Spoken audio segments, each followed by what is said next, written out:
नमस्कार सर्वांना, स्वागत आहे तुम्हा सर्वांचं आपल्या ॲक्टिव्ह करिश्मा यूट्यूब चॅनल. बघा, अंगणवाडी सेविका ताईंसाठी, मदतनीस ताईंसाठी अत्यंत महत्त्वाची माहिती आपल्या समोर आली. अंगणवाडी सेविकांना ग्रॅज्युएट आणि निवृत्तीवेतन देण्याचा निर्णय हा लवकरात लवकर आणणार आहे, अशी महत्त्वपूर्ण माहिती आपल्या समोर आलेली आहे.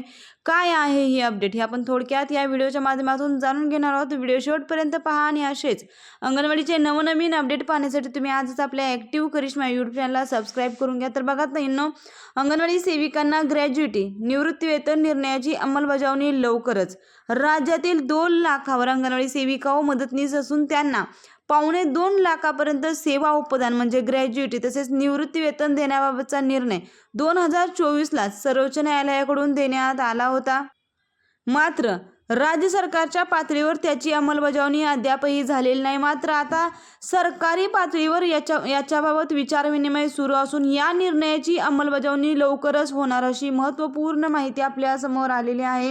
विधानसभेचं अधिवेशन सुरू आहे. आपल्या सर्वांना माहिती आहे, या अधिवेशनामध्ये सेवानिवृत्त अंगणवाडी कर्मचाऱ्यांना दरमहा निवृत्तीवेतन उपदान म्हणजे ग्रॅज्युएटी देण्याबाबतचा प्रस्ताव वित्त विभागाकडे सादर करण्यात आलेला आहे. त्यावर शासन स्तरावर विचारविनिमय सुरू असून त्याबाबत निर्णय घेण्यात आलेला नसल्याबाबतचं विधान परिषदेत प्रश्न उपस्थित करण्यात आला. त्याचप्रमाणे अंगणवाडी सेविका मदतनीस यांच्याकडून मुख्यमंत्री माझी लाडकी बहीण योजनेच्या अंमलबजावणीसाठी अतिरिक्त काम करून घेऊ नये, त्यांना मानधन न दिल्याबाबतच्या अंगणवाडी सेविकांच्या तक्रारी असल्याची बाब आमदार राजेश राठोड, सत्यजित तांबे यांनी तारांकित प्रश्नांद्वारे मांडली. यावर महिला व बालविकास मंत्री आदिती तटकरे यांनी दिलेल्या उत्तरात मुख्यमंत्री माझी लाडकी बहीण या योजनेअंतर्गत अर्ज भरण्यासाठी प्राधिकृत करण्यात आलेल्या अंगणवाडी सेविका, अंगणवाडी पर्यवेक्षिका यांनी भरलेल्या अर्जांपैकी पात्र लाभार्थ्यांच्या नोंदीनुसार प्रोत्साहन भत्ता अदा करण्यासाठी आयुक्त महिला व बालविकास पुणे यांना निधी वितरित करण्यात आला असून त्यानुसार प्रोत्साहन भत्ता अदा करण्यात येईल असे स्पष्ट केलेले आहे. त्याचप्रमाणे अंगणवाडी कर्मचाऱ्यांना ग्रॅज्युएटी व निवृत्तीवेतन योजना लागू करण्याबाबत प्रस्तावावर विचारविनिमय सुरू असल्याचंही त्यांनी या ठिकाणी नमूद केलेलं आहे. अंगणवाडी सेविका मदतनीसांना मानधनाव्यतिरिक्त कामाच्या आधारावर प्रोत्साहन भत्ता हा भेटतो. अंगणवाडी सेविकांना 2,000 आणि मदतनीसांना 1,000 रुपये.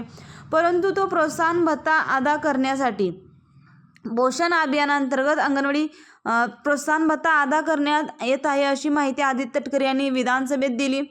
त्याच्यानंतर बघा, पोषण अभियानांतर्गत अंगणवाडी सेविकांना 500 रुपये प्रोत्साहन भत्ता देण्यात येत असल्याचे त्यांनी या ठिकाणी स्पष्ट केले.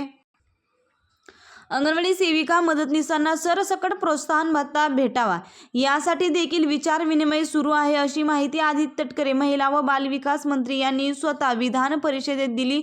अत्यंत महत्त्वपूर्ण येथे एक निर्णय घेण्यात आला. अंगणवाडी कर्मचाऱ्यांना पेन्शन व ग्रॅज्युएटीबाबत महत्त्वाचा निर्णय घेण्यात आला. त्याच्या संदर्भात प्रस्ताव देखील तयार झालेला आहे, फक्त त्याच्या प्रस्तावावर अंमलबजावणी करणे बाकी आहे, अशी माहिती आदित्य तटकरे यांनी दिलेली आहे.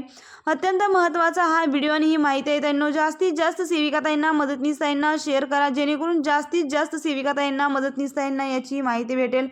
आणि असेच फक्त आणि फक्त अंगणवाडी संदर्भात योग्य आणि खात्रीशीर माहितीसाठी तुम्ही आजच आपल्या ॲक्टिव्ह करिश्मा यूट्यूब चॅनलला सबस्क्राईब करा. व्हिडिओ महत्त्वाचा आहे, व्हिडिओसाठी एक लाईक करा.